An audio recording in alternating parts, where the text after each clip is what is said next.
नमस्कार दोस्तों, स्वागत है आपका डेली करंट अफेयर्स की क्लास में। आज 7 मार्च है। 7 मार्च के जितने भी इम्पोर्टेंट करंट अफेयर्स एग्जाम के पॉइंट ऑफ व्यू से बन सकते हैं वह सभी हम आज की क्लास में डिस्कस करेंगे। अगर आपको इस क्लास की पीडीएफ चाहिए तो आप हमारे टेलीग्राम चैनल को ज्वाइन कर सकते हैं।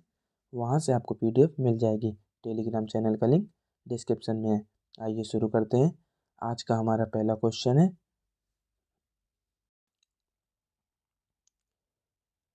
राज्य विधवा पुनर्विवाह प्रोत्साहन योजना किस राज्य में शुरू की जाने वाली है? तो इसका सही ऑप्शन है बी, झारखंड राज्य में यह योजना शुरू की जाएगी।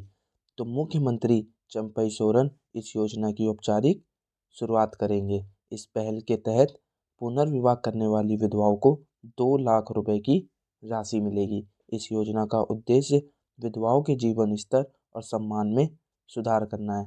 महिला एवं बाल समाज कल्याण विभाग के सचिव मनोज कुमार ने इस योजना के बारे में जानकारी दी है। योजना से रिलेटेड और भी महत्वपूर्ण करंट अफेयर्स हैं जिसे मैं आपको रिवाइज करा देता हूँ।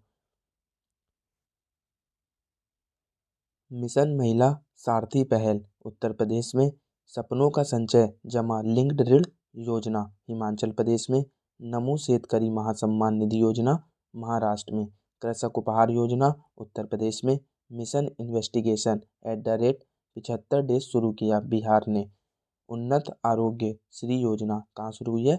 आंध्र प्रदेश। वेस्ट बंगाल ने STCS छात्रों के लिए योग श्री योजना शुरू की है। ग्रामीण आवास न्याय योजना छत्तीसगढ़, मुख्यमंत्री खेत सुरक्षा योजना उत्तर प्रदेश, प्रधानमंत्री विश्वकर्म योजना को लागू करने वाला पहला यूनियन टेरिटरी जम्मू कश्मीर। अगला क्वेश्चन देखते हैं। 2 मार्च 2024 में मिन्या मिस्र में किस फिरौन की मूर्ति की खोज की गई है? तो हाल ही में मिस्र में एक फिरौन की मूर्ति की खोज की गई है। तो वह ऑप्शन डी, रामसेस टू की। कुछ इंपॉर्टेंट पॉइंट्स हैं वो देखते हैं। मिन्या मिस्र में खोजी गई मूर्ति रामसेस दो की है, जिसे रामसेस द ग्रेट के नाम से भी जाना जाता है। रामसेस द्वितीय मिस्र के 19वें राजवंश का तीसरा फिरौन था, जिसने 1279 से 1213 ईसा पूर्व तक शासन किया। खोदे गए चूना पत्थर के ब्लॉक की ऊंचाई लगभग 3.8 मीटर 12.5 फीट है। इसमें एक बैठे रामसेस को दोहरा मुकुट और शाही कोबरा के साथ एक हेड ड्रेस पहने हुए दिखाया गया है। मूर्ति के ऊपरी हिस्से में राजा के शासनकाल की उपलब्धियों का महिमामंडन करने वाले चित्रलिपि शिलालेख हैं। दशकों पहले खोदे गए इस निचले खंड के साथ संयुक्त होने पर मूर्ति की ऊंचाई लगभग 7 मीटर तक पहुंच जाएगी। अगला क्वेश्चन देखते हैं।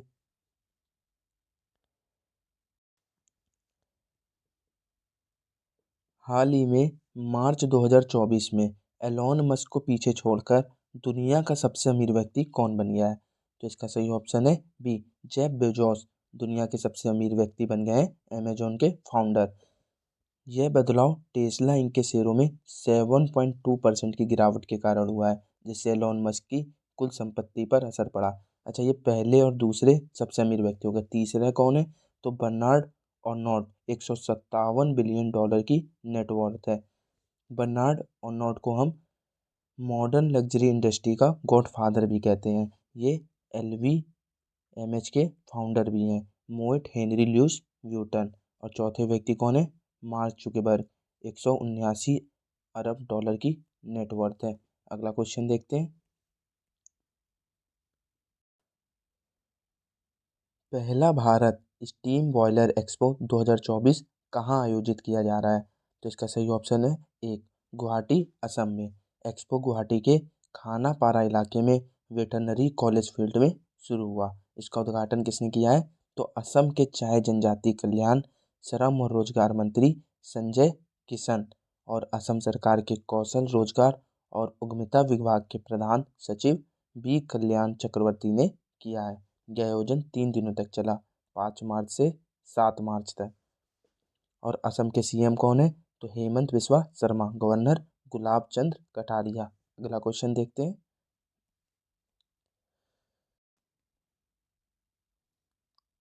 जल विद्या कार्यक्रम के लिए उच्च शिक्षा विभाग ने किस राज्य के साथ समझौता ज्ञापन पर हस्ताक्षर किए हैं?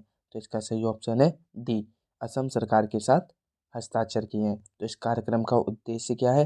तो कॉलेज के छात्रों को जल की गुणवत्ता, वाष्प प्रथाओं और जल आपूर्ति योजनाओं की कार्यक्षमता मूल्यांकन पर शिक्षित करना है।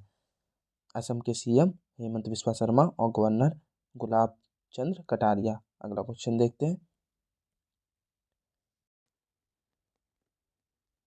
South eastern coal field limited की गेवरा खदान, जो एशिया की सबसे बड़ी कोयला खदान बनने जा रही है, किस भारतीय राज्य में स्थित है? तो इसका सही ऑप्शन है बी, छत्तीसगढ़ में। छत्तीसगढ़ स्थित कोल इंडिया की सहायक कंपनी गेवरा खदान अपनी उत्पादन क्षमता, जो कि अभी 52.5 मिलियन टन है, अब बढ़कर 70 मिलियन टन प्रतिवर्ष करने के लिए पर्यावरण मंजूरी मिल गई है। छत्तीसगढ़ के सीएम कौन है? विष्णुदेव साई और गवर्नर विश्वाभूषण हरिचंदन। अगला क्वेश्चन देखते हैं।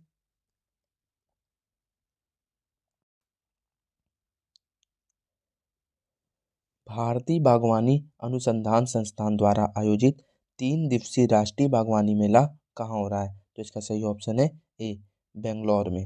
भारतीय बागवानी अनुसंधान संस्थान द्वारा आयोजित 3 दिवसीय राष्ट्रीय बागवानी मेला बेंगलुरु के हेसरघट्टा में आयोजित किया जा रहा है। इस मेले का विषय क्या है? तो सतत विकास के लिए नेक्स्ट जेन प्रौद्योगिकी आधारित बागवानी। महोत्सव और उत्सव से रिलेटेड कुछ करंट अफेयर्स हैं, उससे भी मैं आपको रिवाइज करा देता हूँ। तो बन्नी उत्सव ये कहाँ पे मनाया गया? उत्तर प्रदेश। लोसांग महोत्सव सिक्किम, सिम्बू महोत्सव गोवा, तानसेन महोत्सव ग्वालियर एमपी, गीता महोत्सव कुरुक्षेत्र हरियाणा, हिताई अम्मन उत्सव तमिलनाडु, जल्लीकूट महोत्सव तमिलनाडु, थाई पुसम त्यौहार अद्दीपेरूर भी कहते हैं। तो कंबाला कर्नाटक में, मकर विल्लुक उत्सव केरला, ऊंट महोत्सव बीकानेर राजस्थान, मरु महोत्सव जैसलमेर राजस्थान। अगला क्वेश्चन देखते हैं।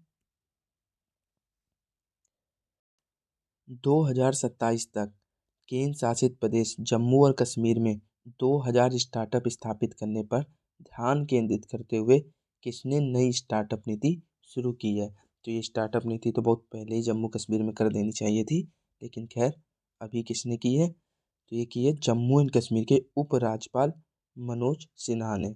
इस नीति के शुरुआती चरण के स्टार्टअप को समर्थन देने के लिए 250 करोड़ रुपए का वेंचर कैपिटल फंड स्थापित करना शामिल है। अगला क्वेश्चन देखते हैं। निरस्त्रीकरण और अप्रसार जागरूकता के लिए पहला अंतर्राष्ट्रीय दिवस कब मनाया गया? तो ये मनाया गया 5 मार्च 2023 को। इसके पॉइंट्स देख लेते हैं। निरस्त्रीकरण और अप्रसार जागरूकता के लिए पहला अंतर्राष्ट्रीय दिवस 5 मार्च 2023 को मनाया गया। यह 7 दिसंबर 2022 को अपनाए गए संयुक्त राष्ट्र महासभा के प्रस्ताव का पालन करता है, जिसका उद्देश्य विशेष रूप से युवाओं के बीच निरस्त्रीकरण के महत्व के बारे में सार्वजनिक जागरूकता को बढ़ावा देना है। अगला क्वेश्चन देखते हैं। कटक के किस शिल्प को भौगोलिक संकेत जीआई टैग सम्मानित किया गया? तो इसका ऑप्शन है B, Cuttack silver filigree. Last class में मैंने आपको बताया था उड़ीसा के चांदी तारकासी को जीआई टैग मिला है। इसका पॉइंट्स देख लेते हैं। कटक रूपा तारकासी, जिसे व्यापक रूप से सिल्वर फिलिग्री के नाम से जाना जाता है, चेन्नई में भौगोलिक संकेत रजिस्ट्री द्वारा भौगोलिक संकेत टैग से सम्मानित किया गया था। इस कला के एक अद्वितीय और संरक्षित रूप में मान्यता दी गई थी। आगे देखते हैं। जीआई टैग के और इम्पोर्टेंट करंट अफेयर्स हैं, जिसे मैं रिवाइज करा देता हूँ। तो उड़ीसा के लांजिया सोरा पेंटिंग्स, कोरापट काला जीरा चावल, सिमलीपाल काई चटनी, खजरीगढ़ा डेकनाल माझी, डोगरिया कोतसोल, नायगढ़ कांटे कांटेई मंडी बैगन और अभी चांदी तारकासी को क्या मिला है? GI tag. ये उड़ीसा के हैं। वेस्ट बंगाल के तंकेल साड़ी, गारत साड़ी, कोरियल साड़ी, कलोनूनिया चावल, सुंदरबन शहर, इसके लिए वेस्ट बंगाल को मिला है। अरुणाचल प्रदेश वांचो लकड़ी शिल्प, आदि केके अदरक, हस्त निर्मित कालीन, नीसी वस्त्र, मोनपा वस्त्र, अपातान अपातानी वस्त्र, खामती कपड़ा, चावल और सिंगापुर चाय। और गुजरात को हाल ही में कच्ची खरीक के लिए मिला है। जम्मू कश्मीर को रामबन अनारदाना के लिए। अगला क्वेश्चन देखते हैं। हाल ही में भारत का पहला राष्ट्रीय डॉल्फिन अनुसंधान केंद्र का उद्घाटन कहाँ किया गया है? तो यह बिहार में किया गया है। इसके पॉइंट देखते हैं। बिहार मुख्यमंत्री नीतीश कुमार ने 4 मार्च 2024 को भारत और एशिया के पहले राष्ट्रीय डॉल्फिन अनुसंधान केंद्र का उद्घाटन किया। इसका उद्देश्य क्या है? तो गंगा डॉल्फिन का व्यापक अध्ययन करने में वैज्ञानिकों और शोधकर्ताओं की सहायता करना। यह केंद्र पटना विश्वविद्यालय के भीतर 4400 वर्ग मीटर भूमि पर स्थापित किया जाएगा। यह केंद्र गंगा नदी से करीब 200 मीटर की दूरी पर होगा और गंगा की डॉल्फिन भारत का राष्ट्रीय जलीय जीव है। इसका वैज्ञानिक नाम प्लैटानिस्टा गैंगेटिका है। इस प्रोजेक्ट का उद्देश्य नदियों और महासागरों में डॉल्फिन का संरक्षण और सुरक्षा करना है। आगे देखते हैं। हाल ही में हंगरी के नए राष्ट्रपति कौन बने हैं? तो ये बने हैं तामस सलियोक। हंगरी की कैपिटल क्या है? बुडापेस्ट। करेंसी हंगेरियन फॉरेंट्स और वहाँ के पीएम है विक्टर ऑर्बन। हाल ही में अलग अलग देशों के प्रधानमंत्री और राष्ट्रपति बने हैं, उसे मैं आपको एक बार रिवाइज करा देता हूँ। तो पाकिस्तान के पीएम शहबाज शरीफ। पाकिस्तान के राष्ट्रपति कौन बने हैं? आसिफ अली जरदारी। इंडोनेशिया के प्रेसिडेंट प्रबोवो सुबियांतो। यमन के पीएम अहमद अवद बिन। अल सल्वाडोर के प्रेसिडेंट नयाब बुकेले। कजाकिस्तान के पीएम उल्जास बेक्टेनोव। फिनलैंड के प्रेसिडेंट अलेक्जेंडर स्टब। कोमोरोस के प्रेसिडेंट अजाली असोमानी। ग्वाटेमाला के नए प्रेसिडेंट बर्नार्डो एविरेलो। ताइवान के प्रेसिडेंट लाई चिंग ते। फ्रांस के सबसे युवा पहले समलैंगिक प्रधानमंत्री तो ग्रेबियल एटल। और 4 के पीएम बने हैं Success Masra. Democratic Republic of Congo के प्रेसिडेंट बने हैं फेलिक्स तसेसी केदी। आगे देखते हैं। तो दोस्तों ये थे आज के इम्पोर्टेंट करंट अफेयर्स। अगर आपको क्लास पसंद आई हो तो वीडियो को लाइक कीजिए, सब्सक्राइब कीजिए। और अगर आपको इस क्लास की पीडीएफ चाहिए तो आप हमारे टेलीग्राम चैनल को ज्वाइन कर सकते हैं, वहाँ से आपको पीडीएफ मिल जाएगी। और ये रहा लास्ट क्लास में पूछा हुआ क्वेश्चन, इसका आंसर अब मैं देता हूँ। तो नाटो का 32वां सदस्य देश कौन बनेगा? तो ये बनेगा स्वीडन। ये 32वां सदस्य बना है। लास्ट 31वां सदस्य कौन बना था? तो 2023 में फिनलैंड नाटो का सदस्य बना था। और ये रहा आपके लिए क्वेश्चन, इसका आंसर आप कमेंट बॉक्स में दीजिएगा। हाल ही में स्टेनलेस स्टील सेक्टर में भारत के पहले ग्रीन हाइड्रोजन प्लांट का उद्घाटन कहाँ किया गया है? इसका आंसर आप कमेंट बॉक्स में दीजिए। और क्लास को चैनल को लाइक सब्सक्राइब शेयर कीजिए और वीडियो के पीडीएफ के लिए टेलीग्राम को ज्वाइन कीजिए। धन्यवाद।